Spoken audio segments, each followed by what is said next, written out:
مولا علی مرتضیٰ شیر خدا کی ولادت باسعادت 13 رجب المرجب کو جمعہ کے دن اللہ تعالیٰ کے گھر خانہ کعبہ میں ہوئی۔ آپ رضی اللہ تعالیٰ عنہ کی والدہ حضرت فاطمہ بنت اسد کعبہ شریف میں داخل ہوئیں اور اللہ تعالیٰ کی بارگاہ میں دعا فرمائی کہ او میرے محافظ میرے درد کو آسان فرما دے۔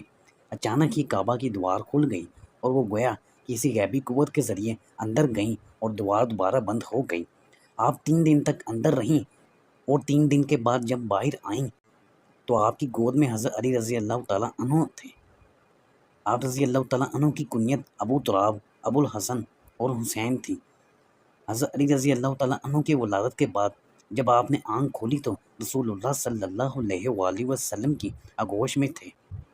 حضرت علی رضی اللہ تعالیٰ عنہ کی پرورش اللہ تعالیٰ کے پیارے رسول حضرت محمد صلی اللہ علیہ وآلہ وسلم نے خود فرمائی، اور جس کی پرورش کرنے والا خود اللہ کا رسول ہو